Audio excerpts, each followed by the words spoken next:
demanderais à tous, c'est vraiment d'essayer d'attendre la fin de la réunion pour se barrer, parce que le dernier point, c'est le pointage, et qu'après, c'est toujours les mêmes camarades qui font les tâches et tout ça. Donc, essayons de rester ensemble jusqu'à la fin, et plus vite ça ira, plus vite vous mangerez tout. Ok, il y a un camarade qui voulait juste faire une petite annonce. Ouais, c'est juste en 30 secondes, pour lancer aucun débat. On a juste vu qu'il y a eu des problèmes au niveau de la nourriture. Il y a des gens ici qui sont végétariens, il y en a d'autres qui bouffent de la viande, et il y en a d'autres qui bouffent pas de porc parce que, en fonction de leur religion, parce qu'ils sont tous musulmans. C'est des choses qui sont à respecter, et a priori il y a des camarades qui se seraient fait envoyer chier ces derniers jours parce qu'ils bouffaient du porc, parce qu'ils ne bouffaient pas de porc justement, et qu'on disait que c'était un grand marxiste et qu'on n'avait pas à ne pas faire de porc.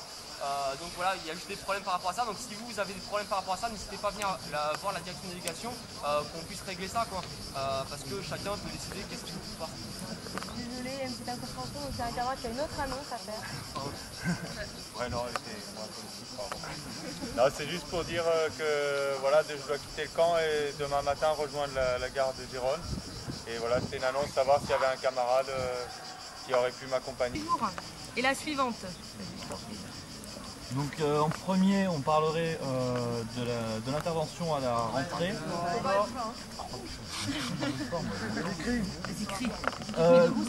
Donc dans un premier point, on parlerait de notre intervention à la rentrée. Dans un second... Putain, mais c'est pas possible. Portez ta main, parlez pour l'arbre là-bas. Non mais je vais parler pour encore plus loin. Voilà. Dans un premier point, on commencerait par parler de notre intervention à la rentrée, de la lutte qu'on mènera à la rentrée. Dans un second point, on a squeezé. Du coup, le deuxième point sur la présentation de la fête femme. Le quatrième serait sur les LGBT.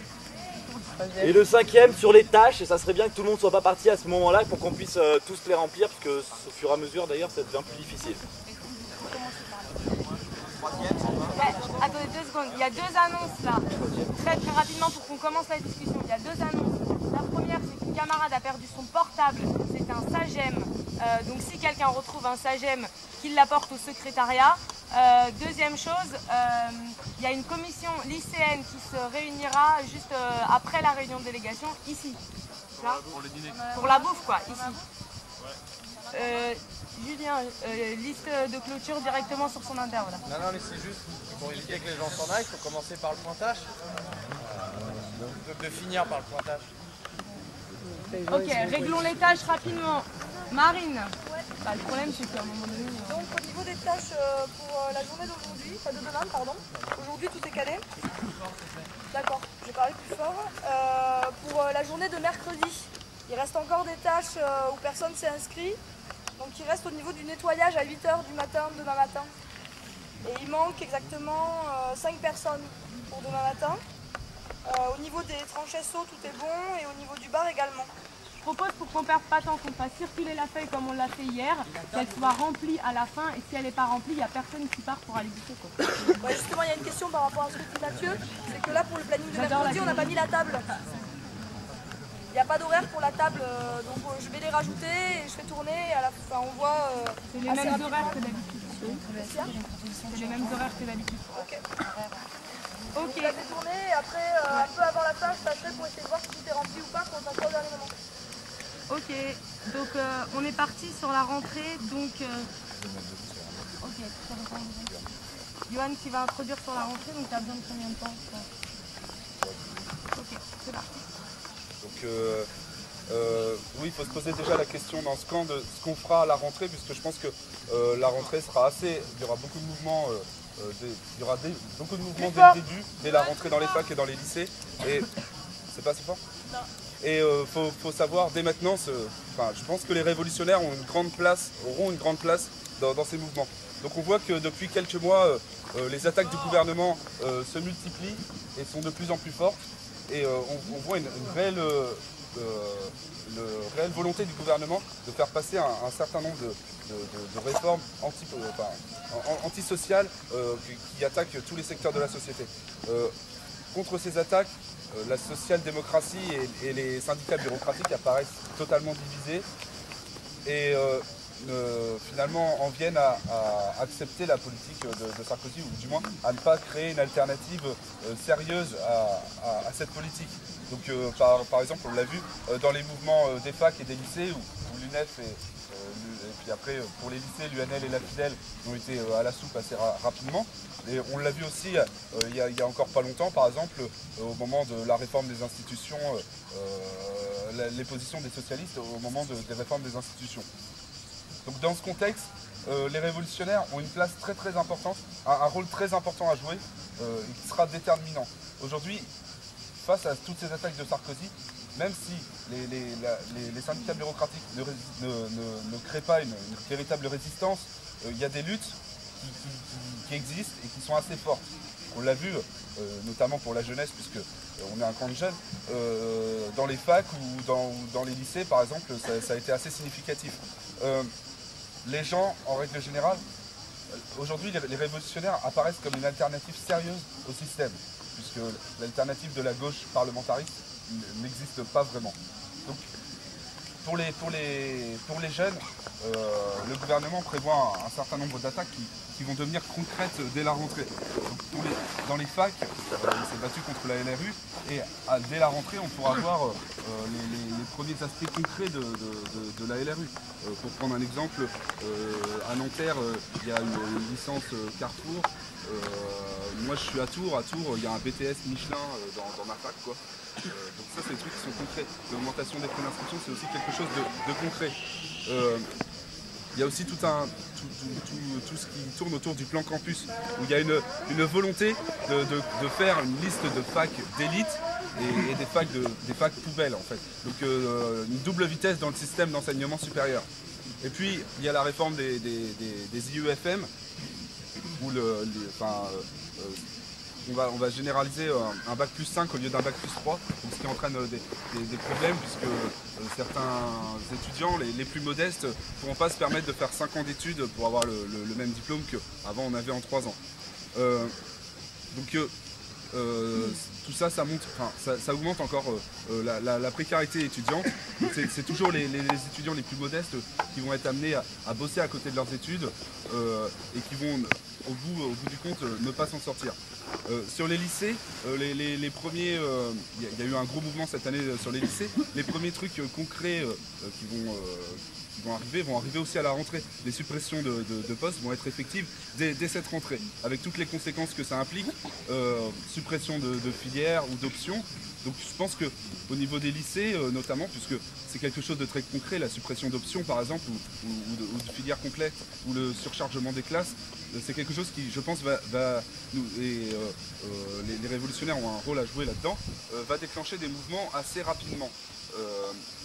Il y a aussi la volonté du gouvernement de faire une réforme sur l'autonomie des lycées comme sur l'autonomie des facs, donc une LRU lycée en gros, avec à terme un bac unique dans lequel on pourrait choisir les matières, ce qui revient à faire des diplômes dévalués, puisque ce sera pas les mêmes. Chez les jeunes travailleurs, il y a aussi des gros problèmes sur lesquels on peut créer des luttes.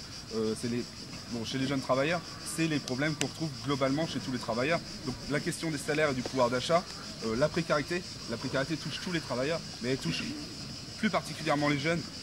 C'est majoritairement les jeunes qui ont des contrats de merde, des CDD, ou qui bossent dans les boîtes d'intérim.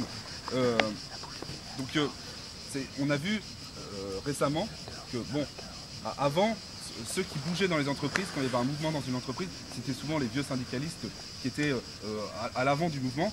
Et aujourd'hui, on voit dans plusieurs mouvements, ça a été le cas notamment à Blois, puisque je suis de la région centre, c'est des jeunes qui n'étaient pas syndiqués avant, qui impulsent ces luttes-là.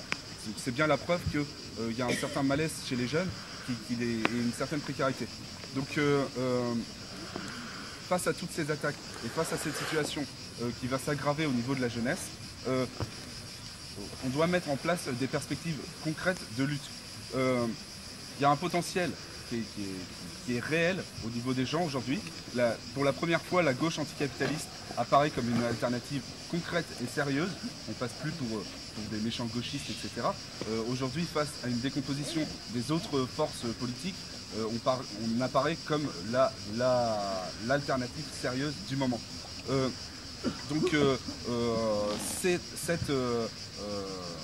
Ce sérieux qui nous est accordé doit se traduire dès la rentrée par des initiatives concrètes des révolutionnaires.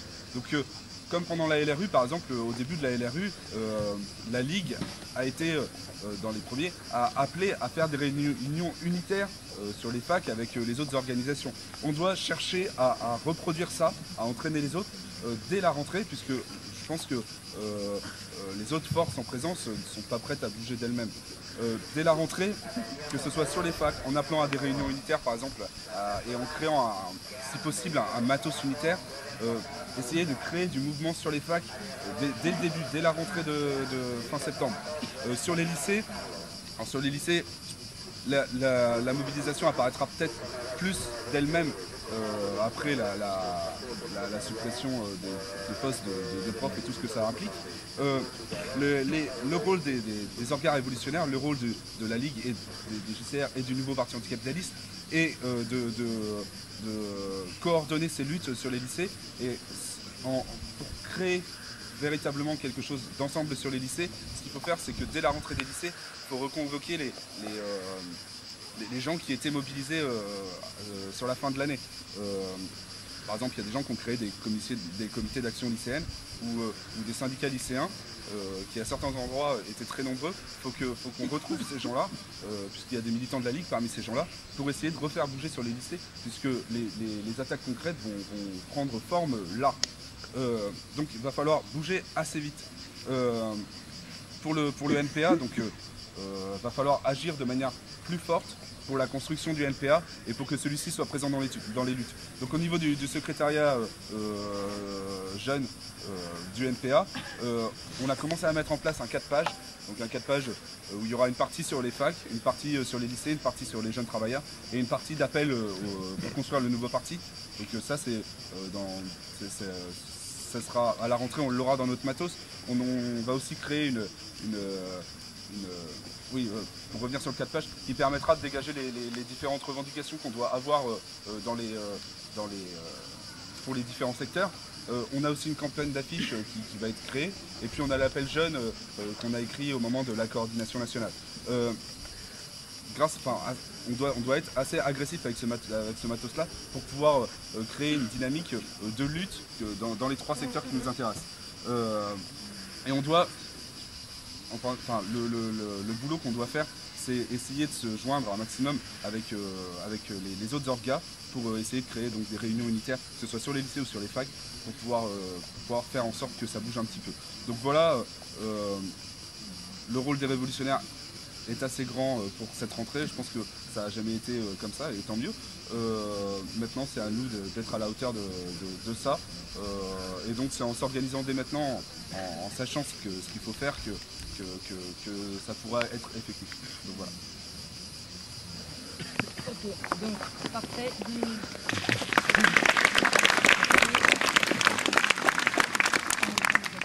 Ok, Ouais, donc on va limiter le tour de parole, les interventions à 3 minutes parce qu'on n'a pas beaucoup de temps quand même. Et c'est à Manu de parler. Je prends le tour de parole. comment tu t'appelles déjà? Vas-y. Ouais. Comment tu t'appelles? Gildas. Gildas, ah ouais. Non mais effectivement, je pense que la rentrée c'est un enjeu qui est ultra important dans le cadre de la construction du NPA et dans le cadre de la construction des luttes, et que c'est un truc c'est super juste de commencer à réfléchir à ça dès maintenant.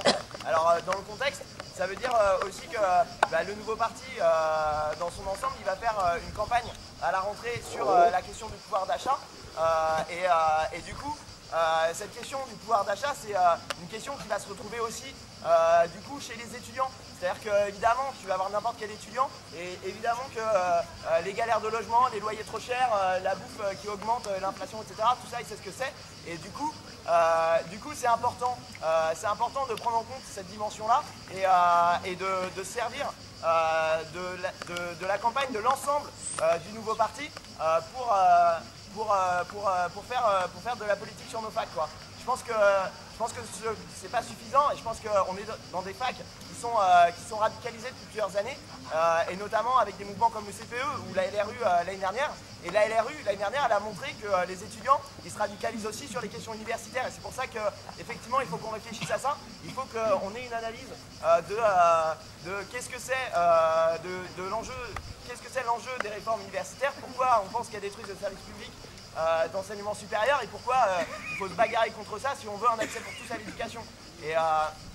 Et donc du coup, il faut réfléchir à comment on articule ces différents niveaux-là. Et je pense que c'est ça aussi l'objectif de ce débat de ce soir.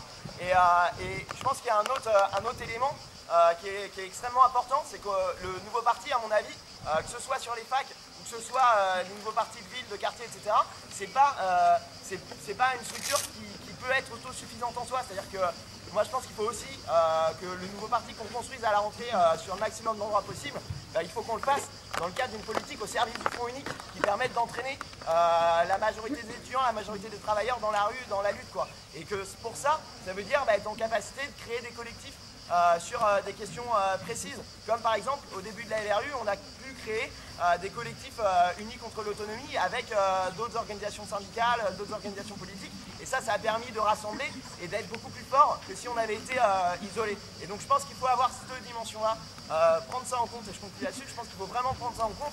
Je pense qu'à la fois il faut construire des cadres larges, en plus du nouveau parti pour entraîner encore plus de gens qui ne sont pas forcément convaincus sur l'anticapitalisme, et je pense qu'en plus il faut se syndiquer et il faut se battre dans les syndicats de masse. Ok, c'est à Baptiste. Ouais, non mais rapidement, je voudrais revenir sur la rentrée au niveau des lycées. Nous, on a de fortes raisons de croire que le mouvement, il y a des fortes raisons de croire qu'il y a un mouvement lycéen qui peut repartir dès l'année prochaine, à savoir parce que déjà les conséquences de suppression de postes vont être visibles dans les lycées quand il y a des options qui vont être supprimées ou même qu'on va voir qu'on est de plus en plus nombreux en cours et que c'est plus difficile de suivre. Face à ça, le gouvernement il annonce encore toujours 20 000 suppressions de postes par an. Donc à partir du moment où il y a eu un mouvement de 3 mois dans les lycées pour 11 200 suppressions de postes, on ne voit pas pourquoi il n'y en aurait pas quand il y a 20 000 suppressions de postes qui sont annoncées par an, plus la nouvelle réforme ce qui explique un peu le camarade sur l'autonomie des lycées, etc. Et le truc de faire un bac unique pour qu'on soit moins rentable, en gros, plus rentable justement pour les patrons sur le marché du travail. Donc la logique c'est toujours la même, c'est premièrement de se faire de la thune sur notre dos en économisant de l'argent, en baissant les budgets de l'éducation nationale.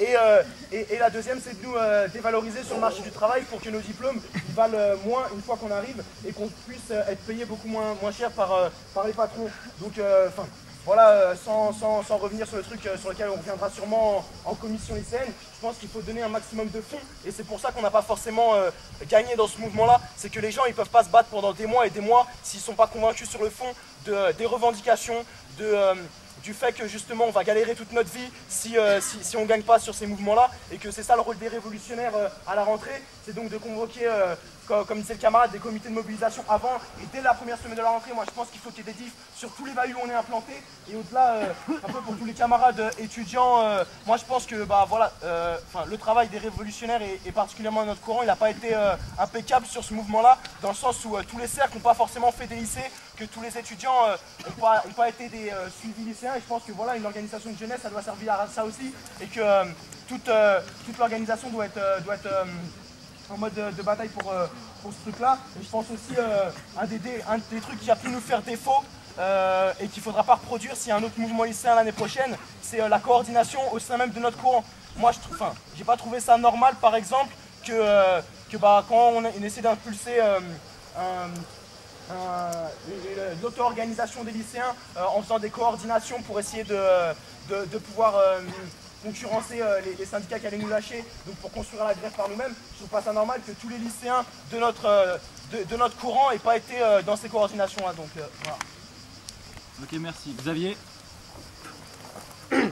Ouais, on sent tous quand même que si on veut gagner face au gouvernement qu'on a là, il y a besoin d'une grève générale. Il y a besoin que les jeunes et les travailleurs se mettent en lutte ensemble. Mais en même temps, il ne suffit pas d'aller dire ça, d'aller le crier, de faire de la propagande pour la grève générale pour que ça arrive. Hein. Donc il faut qu'on trouve des revendications qui soient suffisamment concrètes pour les gens et en même temps, en se battant pour ces revendications, que ça les amène à entraîner tous les autres et ça les amène logiquement à une grève générale justement. Comment on peut faire pour, à partir du moment où, comme disait Gildas, la question du salaire, du pouvoir d'achat, on voit bien que c'est ça qui est explosif chez les travailleurs et c'est ça qui est décisif quand même, si les travailleurs se mettent en grève. Ouais. Mais d'un autre côté, les préoccupations des lycéens, des étudiants, bon, et de la jeunesse en manière générale, elles sont un petit peu différentes. Hein. Un lycéen, la plupart du temps, il ne se demande pas est-ce que je vais avoir un salaire maintenant. C'est pas exactement les mêmes questions. Moi, je pense que la question qui permet à la fois de convaincre les lycéens, les étudiants qu'il faut qu'ils se bougent par rapport à des questions qui les concernent eux-mêmes et qui en même temps fait le lien directement avec les intérêts des travailleurs et avec la question des salaires, c'est celle des qualifications. C'est-à-dire, à partir du moment où tu as un diplôme qui est national, hein, ça veut dire que dans le monde du travail, il donne accès à des droits précis. Que tu l'aies passé à Grenoble, que tu l'aies passé à Paris, que tu l'aies passé à ceci, cela, tu as un bac et à l'embauche, dans telle entreprise, tu as droit à 1200 € en occupant tel poste. Tu as un BTS d'action commerciale, bah, tu es commercial dans une entreprise de bâtiments travaux publics par exemple, et tu commences ta carrière à 1400 €. Là, ce qui est en train de se passer, c'est que petit à petit, ils font des diplômes, là comme effectivement à Nanterre, bac plus 3, manager de rayon Carrefour. Hein, qu'est-ce que ça veut dire? Et ils font un bac, c'est ça hein, le projet de réforme du bac, fais ton bac toi-même, avec tes propres options. D'accord? Le tronc commun, le bac commun à tout le monde sera 3 fois rien, et ceux qui pourront prendre les bonnes options, bah, en gros, ce sera sur le marché du travail, montre-moi d'où il vient ton diplôme, montre-moi les options que tu as eues, et là on négocie ton salaire. À toi, tu viens d'une sale banlieue, d'un sale lycée, bah, on ne paye rien du tout. Voilà. Ça, c'est la question des qualifications, c'est-à-dire des droits que tu as dans le monde du travail, des droits que tu auras en tant que futur travailleur. Voilà. Je pense que si on se bat pour ça, sur des questions liées à ça, bah, ce sera facile d'expliquer aux lycéens, aux étudiants qui se mettront en grève, qu'en réalité, les travailleurs ils se battent pour leur salaire, nous on se bat pour notre futur salaire et pour notre avenir. Et donc c'est pour ça que c'est urgent à la fois de nous réagir par nous-mêmes et de ne pas attendre qu'il se passe une grève des salariés pour se mettre en grève nous-mêmes, mais qu'en même temps, dès qu'on sera suffisamment nombreux à être organisés, à être dans la rue, à chercher à entraîner les salariés. Et dernier truc que je voulais dire, il faut aussi réfléchir au lien qu'il y aura entre le boulot politique de construction des comités pour un nouveau parti et le boulot de mobilisation. C'est-à-dire que dans nos comités, il ne faut pas juste discuter du programme du nouveau parti, il faut à chaque fois faire un point à la fin sur qu'est-ce qu'on fout, qu'est-ce qu'on fait pour foutre le bordel, et la grève quoi. Et aussi penser à la réunion nationale de l'ensemble des comités jeunes, qui je crois qui est prévue fin septembre ou début octobre, on devra faire le point aussi sur toutes ces questions-là. Ok, merci. Dimitri. C'est bon. JB. Ouais, bah... moi je pense, alors effectivement, je suis d'accord avec ce que disait Xavier sur aujourd'hui, on va pas débarquer en disant aux gens voilà il faut un mouvement d'ensemble, une grève générale et convaincre là-dessus.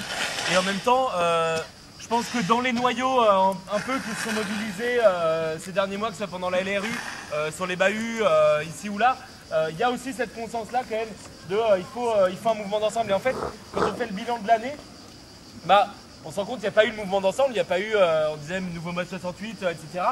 Il y a eu quand même tout un tas de secteurs. Et en fait, si on imaginait que tous ces secteurs qui se seraient mobilisés en même temps, ça aurait fait un mouvement d'ensemble. S'il y avait eu les caissières des supermarchés, tous les travailleurs sans papier, toutes les boîtes qui ont fait grève ici ou là sur les salaires, les cheminots, les étudiants, les lycéens, ça a été tout ça en même temps. Bah voilà, en fait, aujourd'hui, ce qu'il faut, c'est tous les mouvements qu'il y a eu cette année, mais en même temps et effectivement sur des revendications unifiantes. Et du coup, bon, je ne reviens pas sur ce que disait Xavier, mais je pense qu'en effet, hein, dire il faut le service public d'éducation, les questions sociales, la bourse, le logement, etc.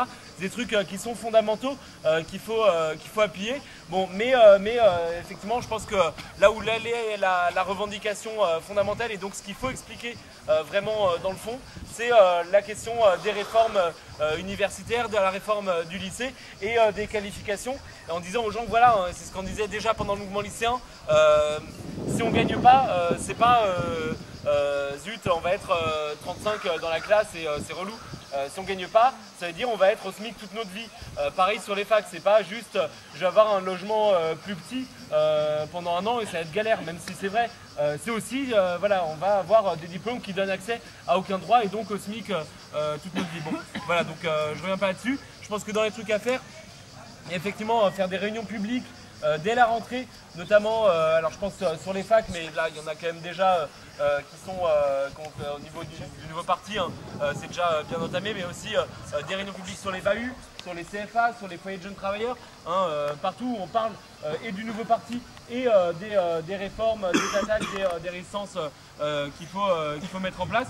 Et puis effectivement aussi faire du travail de masse, c'est le syndicalisme, hein, je pense sur les facs aujourd'hui, voilà, prévoir aussi des réunions d'information sur les réformes, là où il y a encore des chaînes d'inscription au mois de septembre, les faire et expliquer, hein, aussi, comme on l'a fait en juillet à certains endroits, expliquer à tous les étudiants qui viennent s'inscrire qu'est-ce que c'est les réformes qui les attendent, etc. pour que ne trouve pas ça complètement ahurissant que des gens passent de leur amphi pour leur parler des réformes une fois que les cours ont commencé.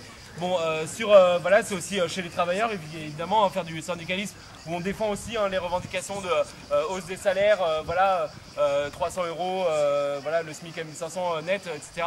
Et puis sur les BAHU, les comités, puis y compris, alors ça peut paraître un peu dérisoire, mais cette année sur les lycées, il y a les réélections des conseils de la vie lycéenne. Le CVL, ça sert à rien, c'est de la merde, mais ça permet de faire une campagne où le BAHU tire les tracts, où on a le droit de faire des réunions dans le BAHU, donc c'est aussi intéressant. Merci. Mathilde. Non, mais on voit bien que la situation, en vérité, elle est un peu contradictoire, hein. Tout le monde voit bien qu'il y a des potentialités de ouf. Je vois la dernière réunion là, du comité nouveau parti qu'on a fait sur le lycée de Levallois, la discussion, c'était pas est-ce qu'on va faire la grève à la rentrée, c'était quand est-ce qu'on bloque, est-ce que c'est le premier jour ou le deuxième jour, quoi.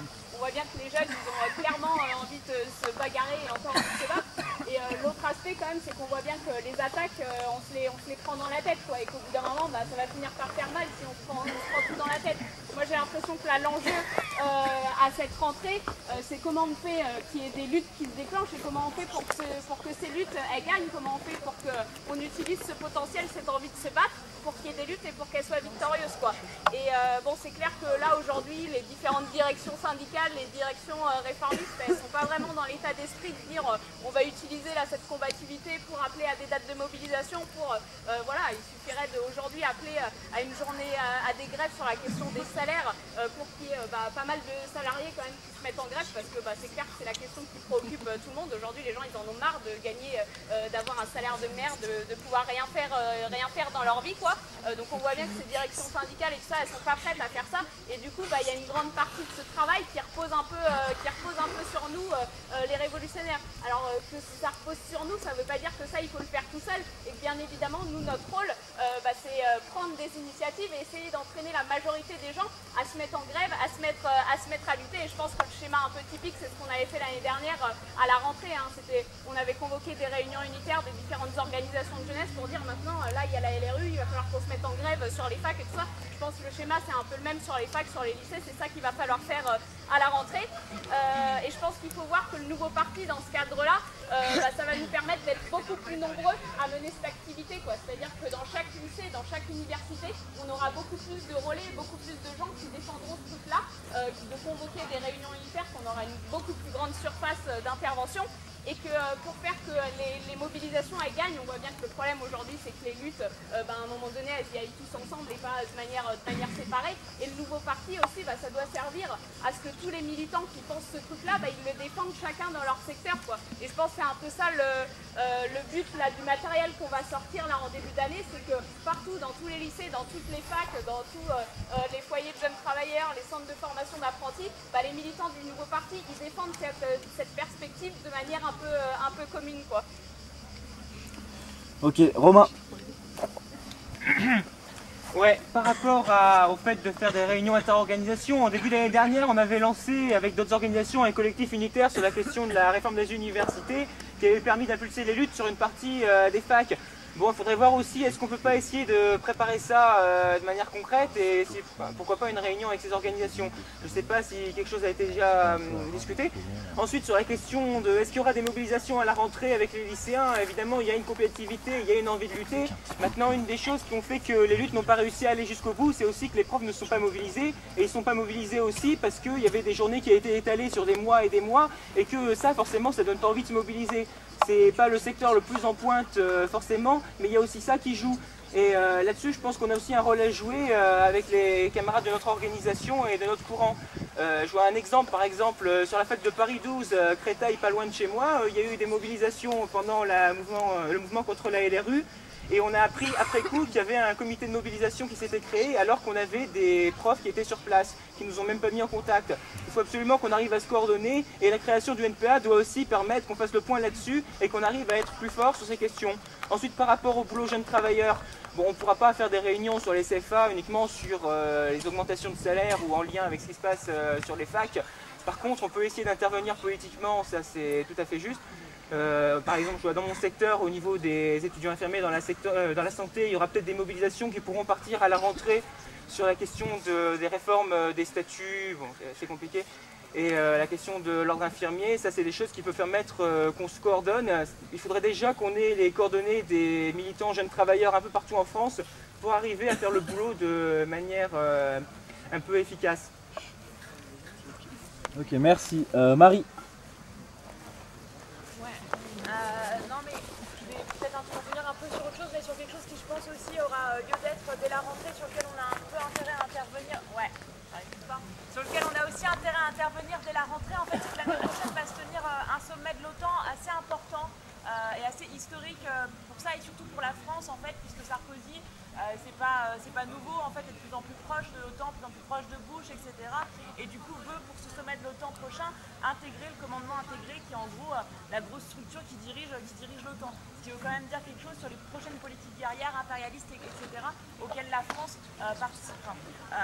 Du coup, ce sommet-là se réunit l'année prochaine en 2009, début 2009, et dès la rentrée va commencer à se remettre en place plein de structures unitaires. Aujourd'hui au niveau international, il y a toutes les structures unitaires, les réseaux anticapitalistes, anti-guerre, etc. qui sont en train de se réactiver à une échelle quand même assez large, qu'on n'avait pas vu depuis un certain moment et depuis pas mal de forums, qui datent un peu de l'époque, de la grande époque des forums sociaux européens et des anti-G8. Et du coup voilà, c'est quelque chose d'assez large qui va se passer, ça sera en Allemagne, ça sera plusieurs journées de grosses manifestations, etc. Probablement de débats, du même type qu'on a pu voir dans les années 2003, etc. Et du coup je pense que dès la rentrée, ça va se poser de construire cette mobilisation en France, y compris sur un terrain anti-impérialiste, anti-guerre, etc. En plus en plein pendant les débats sur la question des européennes, etc. Sur la question de voilà, quelle est la place de la France dans le monde, etc.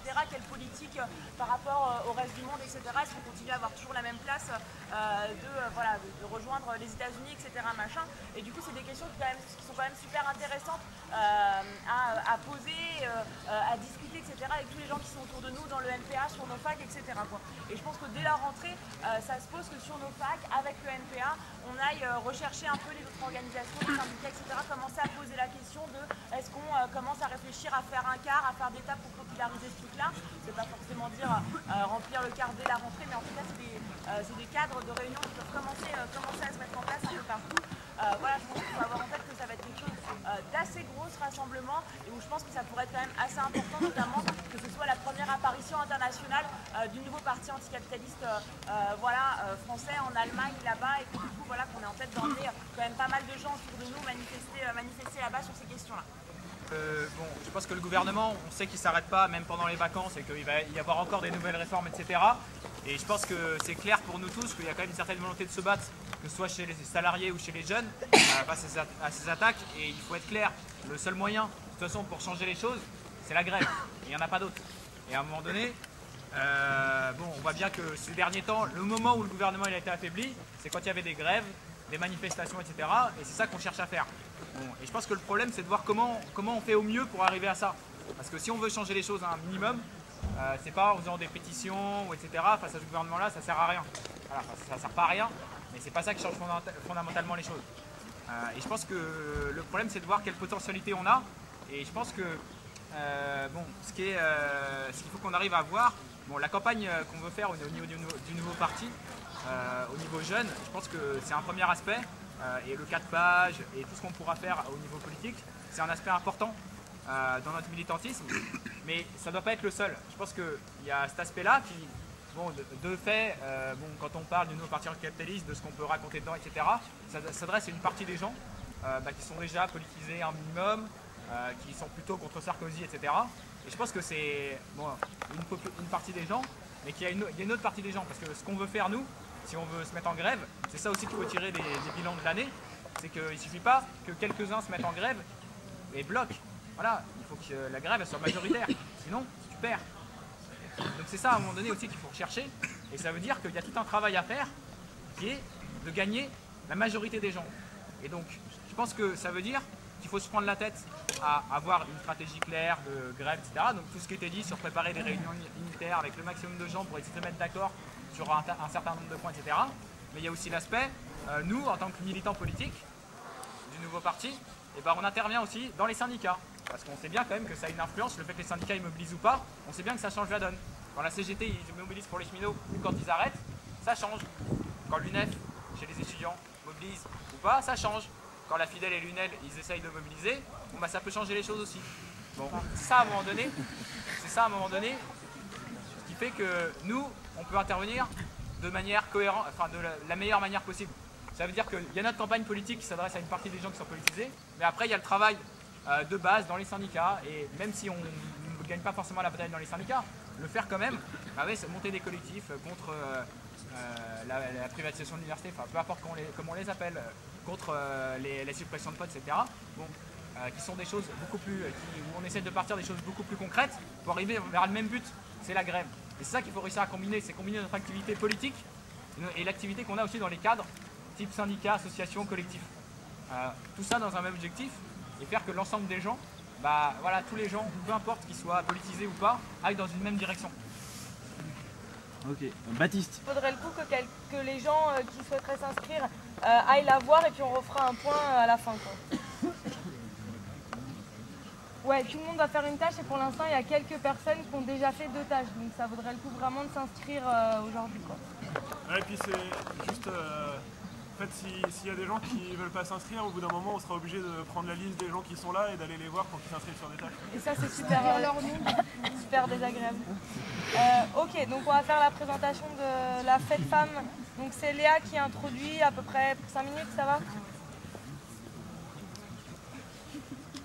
Non mais du coup l'idée de la fête femme c'est pas de punir les mecs parce que c'est des méchants sexistes et on les prive de discothèque pour un soir. C'est tout le contraire, c'est de se retrouver entre femmes et entre opprimés.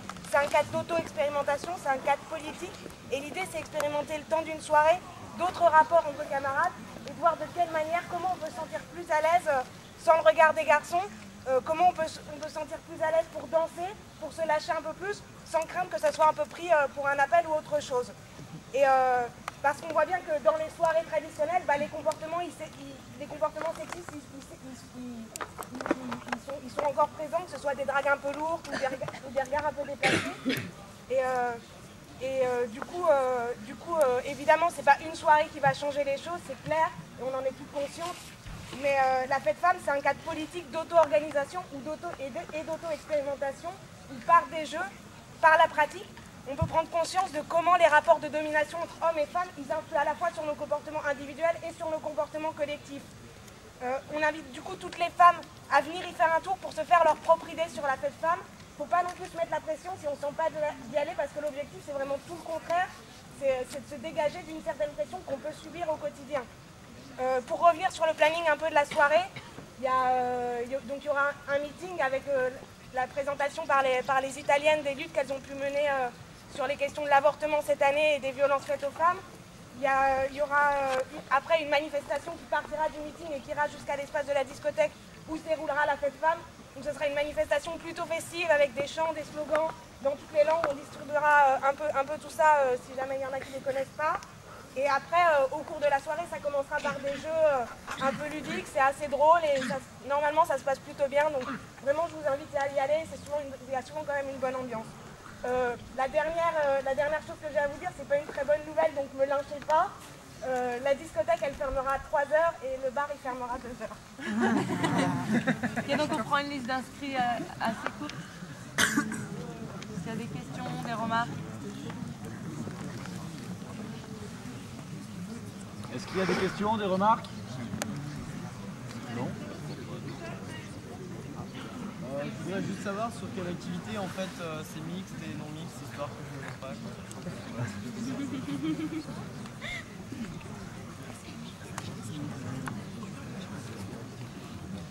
coup, pour répondre, en fait, tout cet espace-là de la discothèque, un peu, enfin voilà, il sera non mixte.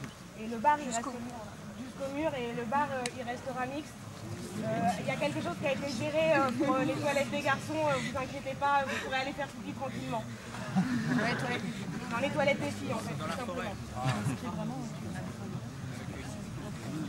Ouais, juste, c'est pour dire que, en fait, pendant la soirée, pour que tout se passe bien, qu'il n'y ait pas de problème, que toutes les camarades femmes qui veulent aller dans l'espace femmes, etc., puissent y aller tranquillement et qu'il n'y ait aucun souci.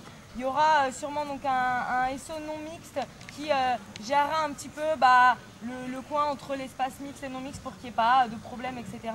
Donc voilà, faut pas s'étonner qu'il y ait des camarades qui soient là. Et puis donc ouais, l'idée c'est d'inverser les toilettes pour juste une question géographique, c'est pas pour récupérer vos magnifiques toilettes et vos douches exceptionnelles les garçons. Voilà, donc c'est juste pour bien le dire fort pour qu'après il n'y ait pas le truc de « Ah mais je savais pas moi, personne m'a dit, etc. » Donc voilà, transmettez l'information aux gens qui sont pas là, etc. On le redira au forum. Et au niveau des espaces mixtes et non mixtes, donc Léa a dit au niveau géographique, le forum il est bien sûr mixte et on invite vraiment tout le monde à y aller. Et la manifestation, en général, c'est une manifestation de femmes qui dirigent dans l'espace femmes, mais bien sûr, s'il y a des personnes qui veulent participer à la manifestation, gueuler des slogans, tout le monde est bienvenu quoi, pour gueuler des slogans, problème. C'est à toi, et je vais prendre une liste de clôture sur ton intervention. Moi j'ai une question parce que s'il y avait eu une fête homme, ça aurait été vu comme un truc macho. Donc le fait de séparer les hommes et les femmes, est-ce que c'est pas joué sur le terrain justement des sexistes en disant pour qu'il n'y ait pas d'oppression sur les femmes, il faut les séparer des hommes? Ok, donc on n'a pas vu de gens inscrits, ça vaudrait peut-être le coup qu'on rouvre une petite liste rapide. Ok, donc rapidement on prend une liste bloquée sur l'intervention de Julia. Ouais, non mais je voulais savoir si les camarades transgenres, ils pouvaient venir à la fête des femmes. Je voulais savoir si les camarades transgenres, ils pouvaient venir à la fête des femmes. Ah, il y a des gens que j'ai pas vus là. On récapitule. J'ai vu Suzanne, Fanny, JB, Ali, non, c'est pas ton prénom, moi Fanny. Ah oui, c'est pour ça que je me rappelle pas. Fanny, encore, et Alice. Il y a Lucie là-bas. Ok, on est bon là? Personne s'inscrit ensuite, hein? On y va, c'est parti. Donc Suzanne. Ouais, du coup justement pour répondre un peu à ta question, moi je pense que c'est c'est une question tout à fait sérieuse et logique quoi. Enfin, même si c'est une question qu'on a discuté plusieurs fois là pendant le temps de la mixité des espaces et tout, c'est pas du tout une évidence. Si on est révolutionnaire, si on est anti-sexiste, féministe, etc., c'est justement la base de tout ça, c'est de dire que les femmes sont les égales des hommes, qu'il ne doit pas y avoir de différence de traitement, etc. Alors du coup, pourquoi il y a des espaces non mixtes? C'est parce que justement notre, la logique, marxiste, c'est ça, c'est de partir des réalités de la société. La réalité de la société actuellement, c'est que les femmes, de fait, elles sont opprimées, y compris toutes les femmes et les hommes qui sont ici, malgré plein d'idées révolutionnaires qu'ils peuvent avoir, etc. Il y a des comportements qu'on reproduit, des pudeurs qu'on reproduit, des difficultés de comportement qu'on reproduit, plein de choses, quoi. Et du coup, ces choses-là, ça se passe pas comme ça, et on peut pas simplement se dire on est tous égaux, donc on va tous dans les mêmes soirées, etc. Parce que le problème, c'est qu'on sait très bien, et par expérience, et puis ça se voit dans les soirées qu'il y a déjà eu dans d'autres camps, etc., qu'il y a des comportements sexistes, même par les révolutionnaires, qu'il y a des mecs qui jugent l'apparence des femmes, et surtout des femmes qui sentent le regard des mecs, et surtout qui savent se sentir à l'aise dans des soirées, tout ça.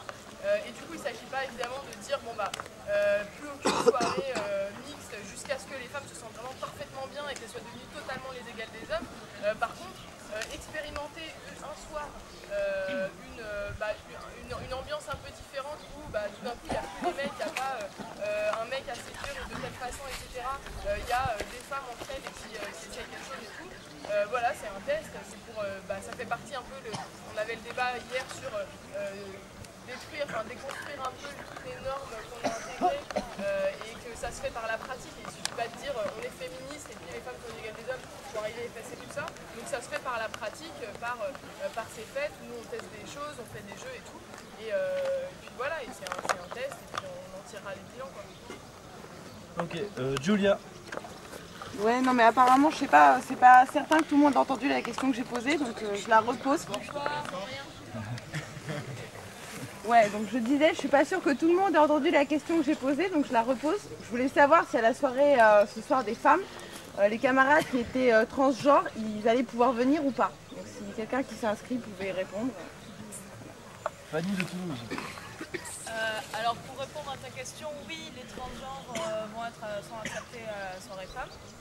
Et donc pour revenir sur ce que tu disais, effectivement la question de jusqu'où on va en non-mixité, c'est quelque chose qui divise énormément le mouvement féministe. Et je pense que majoritairement quand même dans le camp, un certain consensus qui peut se faire, c'est de dire pourquoi est-ce qu'on fait par exemple des réunions de discussion féministes et non mixtes. C'est parce qu'on constate que même, comme le disait la camarade, ce sont des comportements qui sont inconscients et que dans un lieu de discussion, les femmes n'arrivent pas à parler sous le regard des hommes. Et de la même façon, dans un lieu de danse, par exemple comme une discothèque, les femmes restent considérées comme objets sexuels et se sentent mal à l'aise. Voilà, c'est tout. Mais après, et la camarade l'a très bien dit, ça n'est pas une punition envers les hommes, ça n'est pas une stigmatisation de méchants oppresseurs. C'est simplement dire qu'à un moment donné, on a besoin de ressentir ce que c'est que de ne plus avoir ce regard par rapport auquel on se conforme et par rapport auquel on adopte un comportement. Voilà. Mais par contre, c'est dommage, je t'inviterai à vraiment aller discuter avec les délégations comme la délégation italienne, la délégation danoise et même avec les filles issues de la délégation française sur ces sujets-là parce que c'est vraiment des choses très complexes dans le mouvement féministe et il y a déjà eu des mouvements virilistes qui justement se disaient oppressés par le mouvement féministe qui interdisait l'entrée des hommes et c'est des choses qui font des gros débats et c'est pas si simple que ça, donc je t'invite vraiment à aller parler aux camarades de toutes les délégations, aux camarades féministes. Alice. Oui, en fait c'est une question, donc j'ai l'impression que je suis la dernière. C'est une question, donc c'est un peu con que je sois la dernière. Je pense que je suis pas la seule, je sais pas ce que c'est. Lève-toi. C'est ça l'oppression hein. Je sais pas ce que c'est que être intersexe. Et apparemment je suis pas du tout la seule. Donc j'aimerais bien que quelqu'un, parce que j'ai une petite idée quoi, on se rend à peu près compte de ce que c'est, mais j'aimerais bien que quelqu'un définisse exactement quel rapport il y a avec le genre.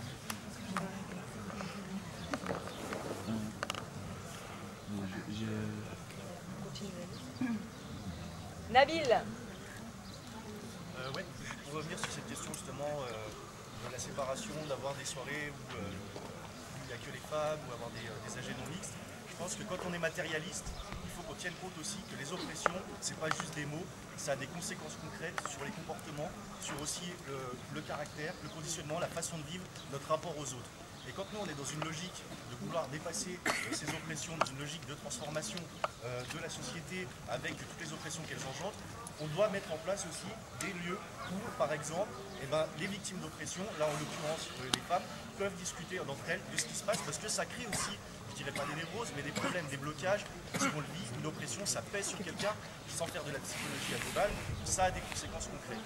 Et le fait d'avoir ces lieux, ça permet d'échanger des expériences, parce que nous les mecs, on ne vivra jamais le fait de se faire mater comme des gros chacals par des meufs. On ne vivra jamais de la même manière, d'avoir l'impression d'être des gigots qui passent et qu'on dit on est de la viande. Ça, on ne le vivra jamais de la même manière.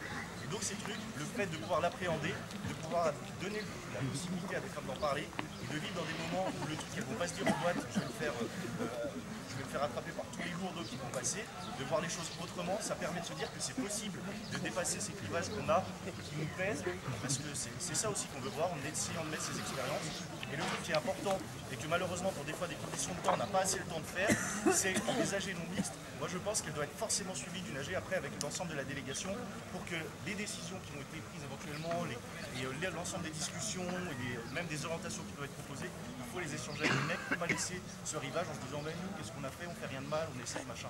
Il faut mettre ces mecs en commun, c'est comme ça qu'on avance ensemble. JB. Faites court hein, les sauvages là, inscription aux sauvages. Non mais c'est sur la question des intersexes, mais aussi du coup de pourquoi les trans. Les intersexes en fait il y a deux définitions, enfin ça recouvre deux types de personnes qui sont d'une part les gens, alors je sais plus ce que c'est le chiffre, mais c'est enfin voilà, c'est quand même quelques milliers de gens sur Terre qui naissent avec des chromosomes pas tout à fait qui en font des hommes ou pas tout à fait qui en font des femmes, qui sont mutilés à la naissance, à qui on donne une identité forcée, hein, et qui du coup voilà, se retrouvent ni complètement des hommes ni complètement des femmes, mais donc intersexes. Et c'est aussi les trans, des trans, donc soit nés hommes, soit nés femmes, qui décident non pas de changer de sexe pour passer à l'autre genre, comme ça se fait dans les deux sens, mais de ne pas se définir d'un genre. Bon voilà, nous c'est des trucs, alors y compris on peut questionner si c'est une réalité, etc. Mais enfin voilà, c'est en tout cas, bon, on est pour l'autodétermination des gens, et donc si les gens décident de ne pas se définir, évidemment on ne va pas les forcer à le faire, bien au contraire. Bon, et du coup, c'est sur la question aussi de justement sur les trans, etc. Nous, on est pour que une personne qui se définit comme femme, même si elle est née homme, donc une trans, et on est pour respecter son choix, sa liberté de s'autodéterminer et de s'autodéfinir. Et donc effectivement, on est pour qu'une personne qui se définit comme une femme, elle puisse participer à ce genre de choses, d'autant plus qu'elle vit l'oppression des femmes, même si c'est de manière différente. Ouais, Robin. C'est bon? Robin. Pour revenir sur la question des intersexes, parce que c'est quand même pas tout à fait ça. En fait, au niveau naturel et biologique, il y a deux types de chromosomes, XX, XY, homme-femme. Et le problème qu'il y a, c'est qu'il y a des gens qui naissent avec des XXY, des YX, etc. Et donc à ce moment-là, c'est défini comme des intersexes. Il y en a beaucoup plus qu'on le pense, que des déformations, on va dire, entre guillemets, il y en a environ 1 sur 500. C'est beaucoup plus qu'on ne le pense. Seulement, c'est pas forcément visible physiquement. La personne qui est là, qui est intersexe dans le camp, c'est un camarade de la délégation italienne. Lui est intersexe et lui était né avec les deux organes génitaux. Et en fait, à la naissance, le docteur a décidé dans les 48 heures de savoir si c'était un homme ou une femme. Voilà. En gros, un intersexe, c'est ça. Mais sinon, par contre, les transsexuels qui sont en cours d'opération ne sont pas des intersexes.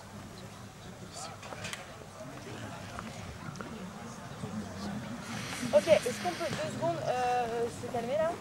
Il y a plein de camarades qui viennent me voir, me dire 10 millions de trucs en même temps. Donc déjà, je n'ai pas dit, pour que ce soit clair, que la manif était mixte. J'ai dit que c'était possible de reprendre les slogans, mais la manif, c'est pour venir à l'espace de la fête femme. Donc c'est pas une manif de tout le camp, quoi. Ok? C'est une démonstration des femmes dans le camp. Voilà, donc voilà. Ok, le débat est fini là-dessus. Une petite annonce, les lycéens, c'est un peu chiant, mais on a presque